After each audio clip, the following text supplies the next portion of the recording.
Hello, good morning everyone. तो आज हमारा जो टॉपिक है बोर्ड पर दिख ही रहा है आपको, क्या लिखा है, हार्मोन क्या है।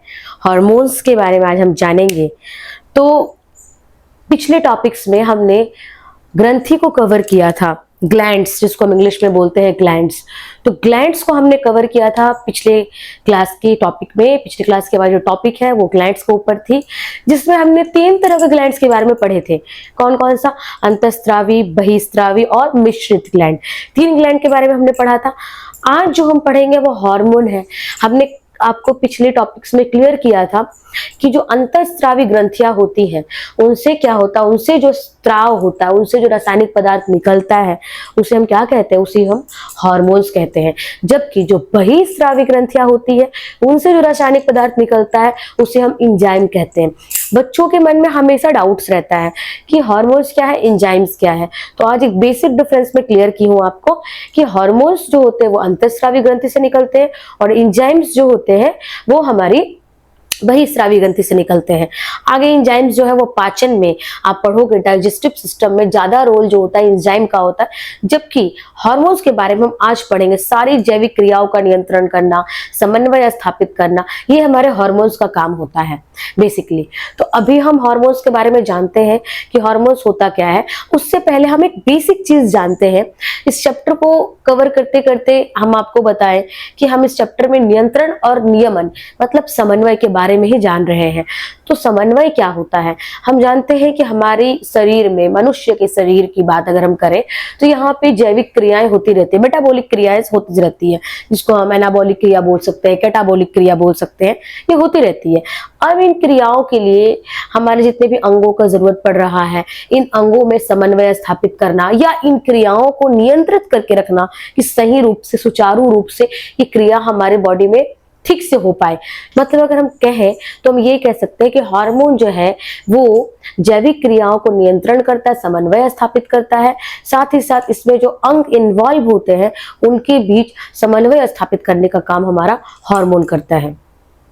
ठीक है, अभी हम डिस्कस करते हैं कि हार्मोन होता क्या है। हार्मोन बेसिकली एक जटिल कार्बनिक पदार्थ है। जटिल कार्बनिक पदार्थ है। ठीक है, नाम से ही आपको मालूम चल रहा है क्या, जटिल कार्बनिक, यानी कार्बनिक कंपाउंड है और कैसा है जी, जटिल है। और साथ ही साथ ये जो है एक उत्पत्ति स्थान होती है इसकी। उत्पत्ति स्थान मतलब जहां से ये निकलता है, और एक होता है जहां पर जाकर ये काम करता है। ये बात भी आपको याद रखनी पड़ेगी कि ये जो होता है जहां निकलता वही काम नहीं करता है, ये जहां निकलता उससे दूर जाकर काम करता है। एक तो वो उत्पत्ति स्थान मतलब ये जहां से निकल रहा है, और दूसरा इसका हुआ कार्यस्थल मतलब जिस ऑर्गन पे ये काम करता है उसको हम बोलते हैं लक्षित अंग, या इसको हम बोलते हैं टारगेट ऑर्गन। टारगेट ऑर्गन याद रखिए, ज्यादा इजी रहेगा। टारगेट ऑर्गन या लक्षित अंग मतलब उत्पत्ति स्थान से ये निकलता है ना, और जाकर काम के जहां पे करता है उसको हम क्या बोलते हैं, टारगेट ऑर्गन। इसका काम करने वाला हिस्सा हम इसको बोल सकते हैं। अब देखिए, यहां से यहां तक जाने के लिए इसे किसी की तो आवश्यकता पड़ेगी ना, तो ये किससे जाएगा, किसके सहायता से ये जाएगा। हमने पढ़ा है कि एंडोक्राइन ग्लैंड से, अंतःस्रावी ग्रंथि से जो भी चीजें निकलती है, जो भी रासायनिक पदार्थ निकलता है, अभी जो भी का नाम क्या है, हार्मोन है। तो जो भी रासायनिक पदार्थ निकला माने जो भी हार्मोन्स निकले वो किससे होकर गुजरते हैं जी, वो गुजरते हैं हमारे ब्लड से होकर, मतलब ब्लड से होकर, रक्त से होकर इनका क्या होता है, संचालन होता है। अच्छा, इसका जो हार्मोन्स है वो निकलते कहाँ से है, तो यहाँ पे हम ये चीज मेंशन कर देते हैं कि ये अंतःस्रावी ग्रंथि से, अंतःस्रावी ग्रंथि से ये निकलते हैं। ठीक है, एंडोक्राइन ग्लैंड से ये निकलते हैं, यही इनका उत्पत्ति स्थान होता है। और अपने जहां पे इनको काम करना है, टारगेट ऑर्गन के पास जाते हैं। जाने के लिए इन्हें रक्त की आवश्यकता पड़ती है, रक्त से होकर ये संचालित होते हैं, इनका संचालन होता है। साथ ही साथ अगर आप ध्यान दीजिएगा तो ये कार्य होने के बाद नष्ट हो जाते हैं, ये बॉडी में रहते नहीं है। जैसे अब इनकी जरूरत पड़ी तो ये बनेंगे, और जैसे इनकी जरूरत खत्म हो गई, इन्होंने अपना काम कर लिया तो ये निकल जाएंगे। तो ये क्या होते हैं, कार्य होने के बाद, कार्य होने के बाद नष्ट हो जाते हैं जी, नष्ट हो जाते हैं और हमारे शरीर से बाहर निकल जाते हैं। ठीक है।